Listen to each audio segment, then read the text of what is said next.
you don't get judged based on how old you are or, you know, like how many years of work experience you have. So I think that's a great point you make. And the lack of structure could be a pro or a con. Yeah. There's pros and cons for like both big techs as well as startups. Can you walk us through like what made you like, sort of take that decision at each step?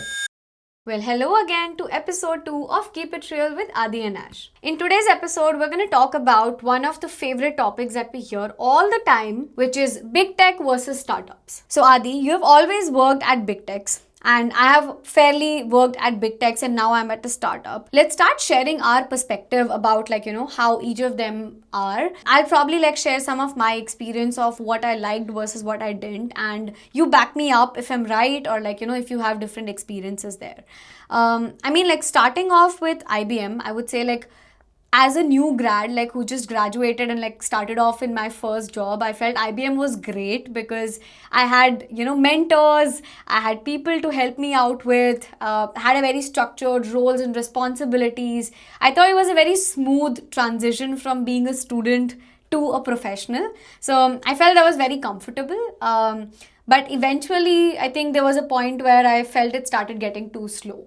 So when you graduated and you started at Deloitte, like how was your experience? Yeah, absolutely. I think you also probably can relate to this, but I thought like consulting was great as someone who had never worked before, and it was like, your first job right out of college because they treat you really well.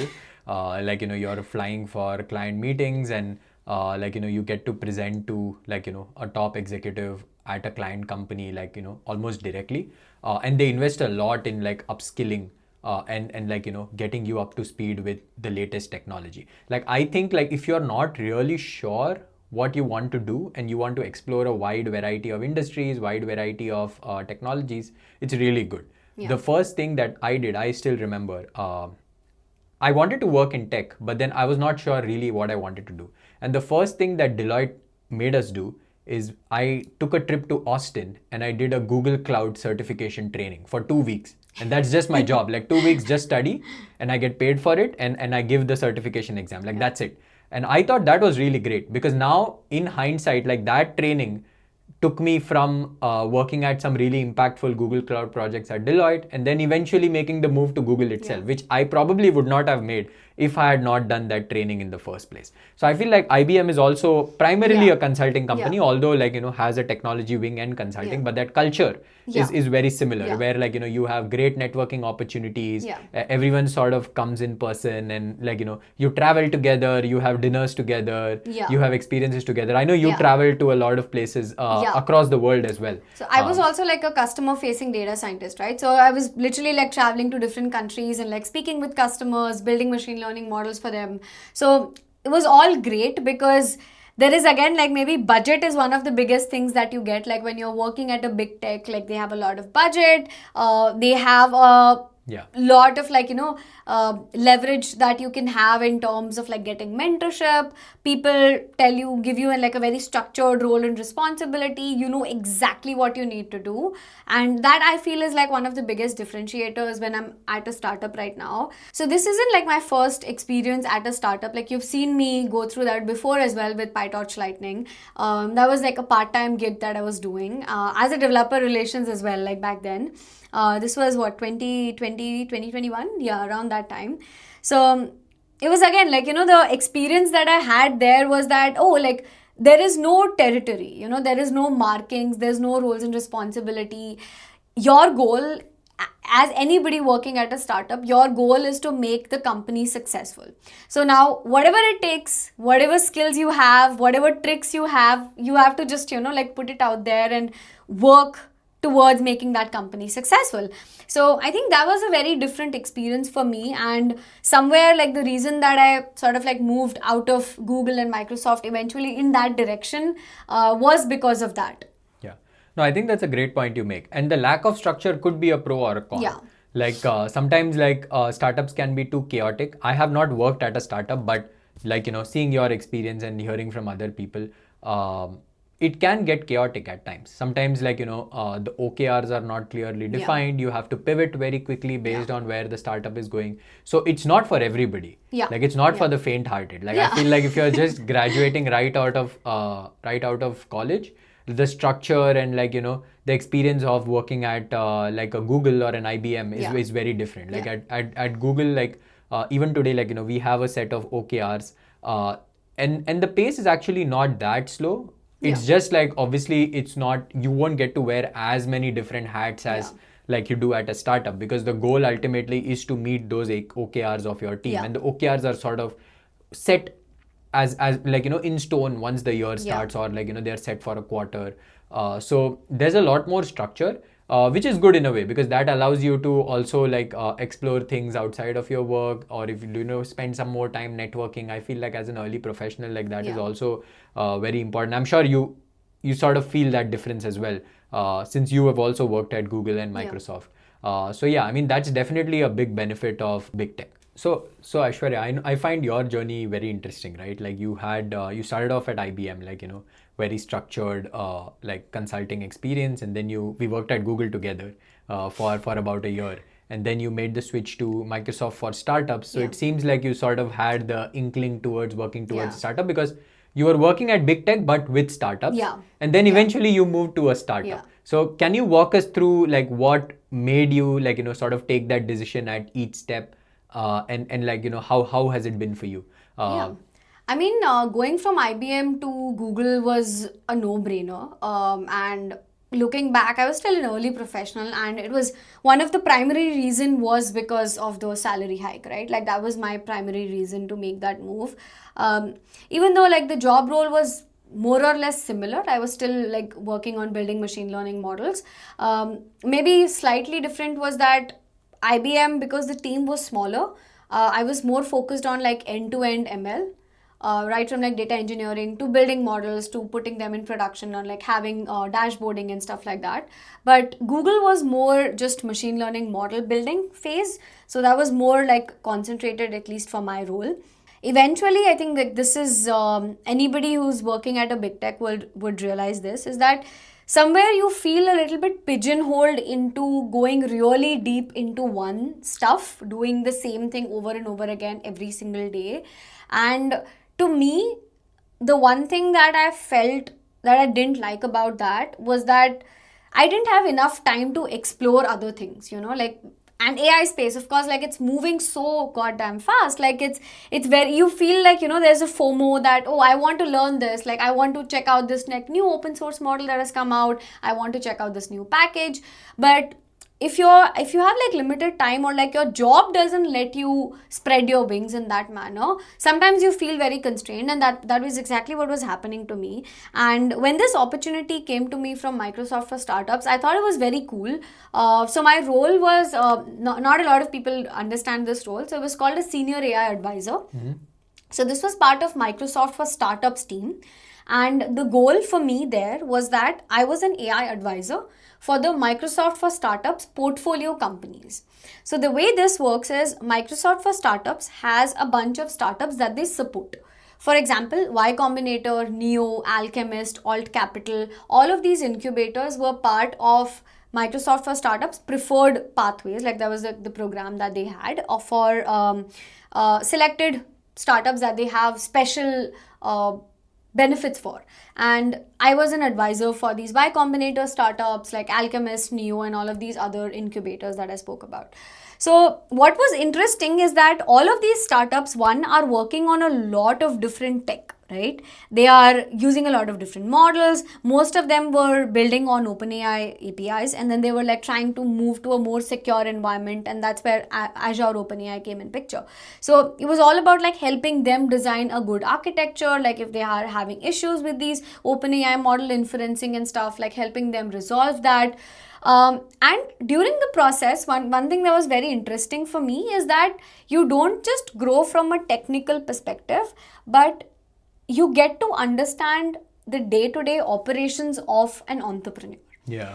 You understand like, oh, what are they thinking about? Product market fit. How do they think about go-to-market? And all of these questions literally were coming to me all the time, because obviously, like, when I was building these relationships with the startups, they would go above and beyond, like asking me questions about like, hey, we have a product launch, like how do we go about it, like how do we get more user feedback? And somewhere like having that personal brand that I had was helpful for them to piggyback on, and like, they would ask me to like post something on LinkedIn about their product launch and stuff.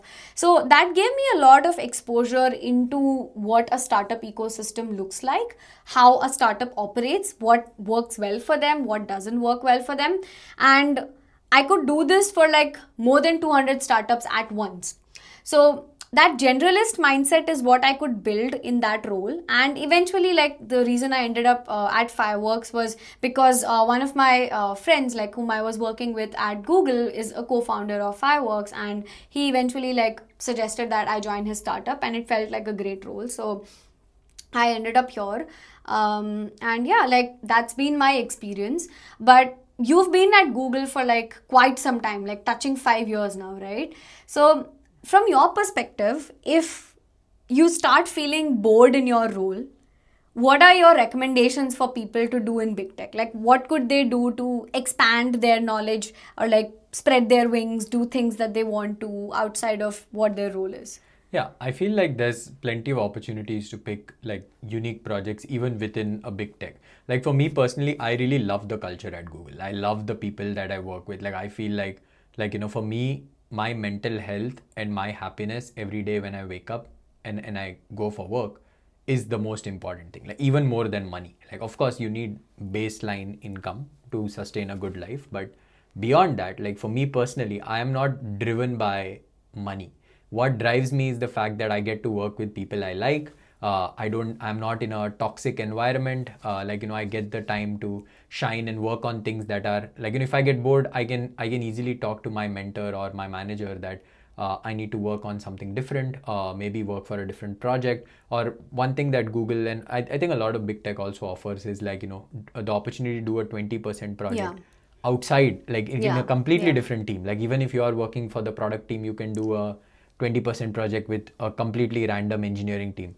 That's gotten a bit harder because everyone's gotten like sort of hyper focused since the dawn of AI. But still, I feel like that is always a culture that's encouraged. So I would encourage folks who are like me working in big tech to sort of explore those stretch opportunities, and then who knows, like maybe that helps you sort of decide your next pivot. So even within like a big tech like Google, it's like so many companies within a company, right? So there's like so many opportunities for you to spread your wings and try different things. So yeah, I mean my perspective is obviously different. You had a great external opportunity because of which you made the move. I think a lot of times one interesting question when it comes to big tech versus startup, a lot of folks I think on your DMs asked is, how is the compensation different? Like because everyone like sort of the traditional path is you work for a big tech and then like you switch to a startup. Can you talk a little bit about the pros and cons when it comes to the difference in compensation? Because I feel like big tech compensation is sort of well understood. You have your base salary, bonus, plus you have a fixed set of RSUs, so usually over a period of 4 years that keeps getting refilled with refreshers. So that's the traditional big tech salary, but how does it work at a startup? So what I would say, again, like, this is just my experience. I can't like speak about every startup or like everybody getting paid at a startup.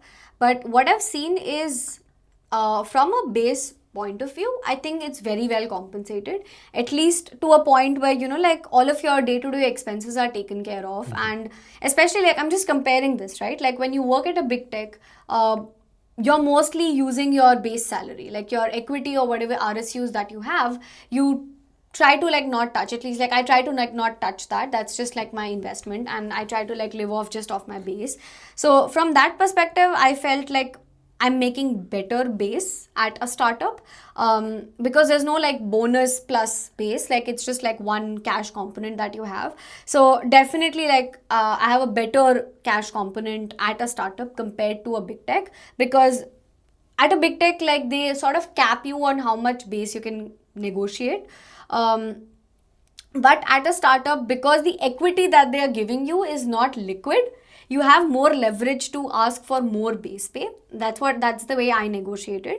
And the main difference is coming from the equity perspective, right? Like the RSUs that you have at Google or like at Microsoft, it's liquid. So as soon as it vests, you can sell it and then you can like have that extra cash component for yourself. Right. At a startup, you get the equity, but that's not liquid until there is an exit event for a startup, which is either it gets acquired or it goes IPO. So that's the biggest difference, and it's a pro and con, right? Like the way I see it is, the reason I have joined Fireworks or like anybody else joins a startup is because they have faith in the future of the startup. Right. And please don't join a startup thinking that you're going to make a lot of money in the next year or so. That's like a very, very wrong mindset that you should have. Yes, there could be exponential growth for your equity that you get at a startup, but most likely it's not going to happen overnight, or not even in a year or 2 years. If you see like any successful founding engineer or like early employees at a startup who have had like a great exit from a company, you would see that it's probably like a period of like 5 to 7 years. That's like a typical timeline that you should have in your mind. And I mean, like, most importantly, if you have incredible faith in the startup, if you are getting a job role where you can control how the company operates, or like you can have a very, very crucial role in how the company's success turns out, then yeah, I mean, like, startups could be a great career game changer for you. But yeah, that's the major difference. Like, instead of having like a bonus plus base plus RSUs, which is liquid, you have a flat base component and an equity component that you get at a startup, and it varies how you negotiate it, what the valuation of the company is. So negotiation is probably going to be a different topic that we can cover later, but yeah, that's the major difference between big tech compensation and a startup compensation. I feel like the equity can really be exponential, Yeah. right? Like, I think that's why most experienced big tech engineers Yeah. sort of either start their own company or join a startup. And I think it's also the faith, not just of like the employees joining the startup, but I think it's a lot of faith for the founders as well to make that quit, Yeah. to quit that job, Yeah. because most of these people are working at really senior Yeah. levels at Google and Microsoft, probably already crossing like the 7-figure mark. Yeah. And then they quit their job Yeah. to like start like sort of start Build their their own own thing. company. And it's also because they have like the backing, and they know that Yeah. they are so confident in their skills and their network that they will get the funding, and they know exactly what the product market fit is. So it's also a Yeah. lot of it's also a leap of faith for the founders Yeah. to make that decision. Yeah. Can you talk a little bit about how the benefits are different? Because like I feel like companies like Google and Microsoft, even like pretty much all the the Yeah. FANG companies, or most companies in Bay Area at least, Yeah. they are very well known for free food, like great insurance, Yeah. like a lot of benefits, like intangible benefits Intangible outside benefits, of compensation. That how is it different at a startup? I mean, I would say from a Fireworks perspective, I think, again, like, I'm just talking about my experience, right? More or less, the benefits have been the same. It could also be because it is a Series B company. Yeah.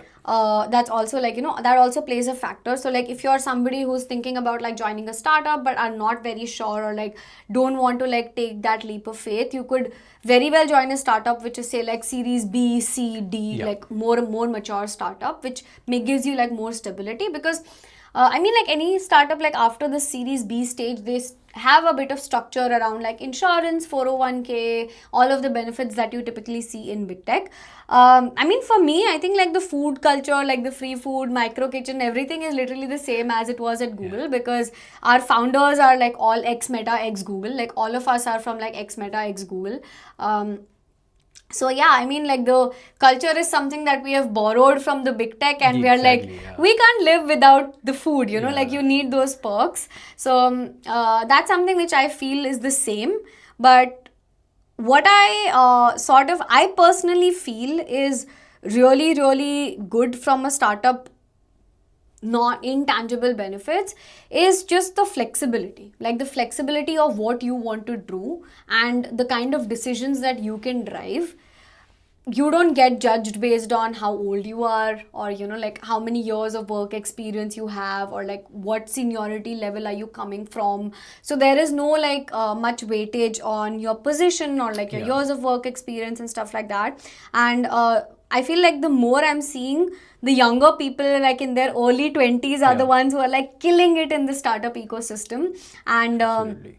a lot of it, like the older people who are coming with like a decade or 2 decades of experience are the ones who are sort of like following it through with the youngsters who are in the space. So I mean, it's a vibrant culture. Yeah, no, absolutely. I think that's so true, right? Especially in the Bay Area, like age is definitely no bar. So many Yeah. of the big AI startups, like most of these founders are super young, or Yeah. like Yeah. right out of college. So I feel like the trust on the ability to produce a good product, or like create a product that is very successful, is like the biggest priority. Like Yeah. nobody sees like who the person is who has created it, or like Yeah. do they have any industry experience. Like these Yeah. things are like very traditional. Yeah. And it's more like common in a technology company or consulting company. So 100%. I think another part that it's a kind of tiring with big tech and large companies is like the performance review process. Oh, like it's yeah. very structured. You have to keep sort of making a case, like working towards the next promotion. Yeah. Most people are like incentivized to work towards the next promotion, and they have to like sort of put together a lot of literature, like Yeah. explaining what is the work you're doing, what is the impact, because it's a large organization, right? So Yeah. people don't really know. Yeah. Like a senior director or a VP does not really know what an engineer is doing. Yeah. So it's good in a way. There's nothing wrong with it. It's just it is a process in a large company. Yeah. Because everyone does not know each Yeah. other. So like you have to sort of advocate for your work, and create more visibility for yourself, sort of shine the spotlight on yourself. Yeah. That's also a big part of being successful at big tech. Whereas at a startup, I'm sure your experience is very different. It's all about like how you perform, and a lot of these things are like very timely and very critical, because at a startup the timelines that you have is end of today, or like end of the week. You're running on like very very short runway. Yeah. Compared to like big tech, like I personally feel like the deadlines that I used to see at like Google or Microsoft used to be like, oh, we have this target for the next 3 months. Yeah. I've been here for 6 months, and I feel like it's a completely different world when I started versus what it is right Crazy. now. Yeah, So absolutely. all your deadlines are like by the end of the day, by the end of the week, like it's always moving fast, and it's a lot about like your personal contribution rather than like all of these performance reviews. I mean, like, it depends on like which startup, but then most of the startups that I've seen, there is no like promotion cycle, or there's no like performance review cycle. It's pure meritocracy. Like it's about the kind of impact that you can create in the team in the amount of time that you have. It's all about that. It's not about like, hey, are you doing the OKRs that were given to you? So it's definitely like a personal choice of like, where in your career are you, what sort of a work life do you prefer, how do you see that growth. Again, like there's no grass is greener on the other side. It's a completely different landscape, right? Like there's no like one is better than the other. There's pros and cons for like both big techs as well as startups.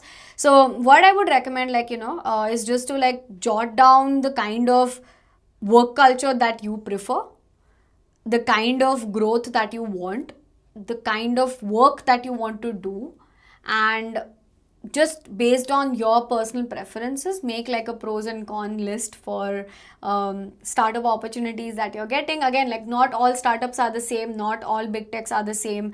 So based on the opportunities that you get, based on the risk appetite that you have, create like your own metric and try to evaluate like what's a better opportunity for you. But yeah, I think like most of the things that we discussed about should give you a good insight about how the life is in big tech versus startup. So TLDR, like the first step is like breaking into tech, right? Most graduates or like college students, they want to find that first opportunity. After that, like as you progress in your career, you sort of have to pick one or two, right? Like if one is like you go for like the high paying stable job, that, you know, takes care of your family, provides you all the benefits, and obviously, like, you know, it is still going to be, you will be doing exciting work, but you probably are not going to get that 100x opportunity like in the next 2 years like you will get at a startup.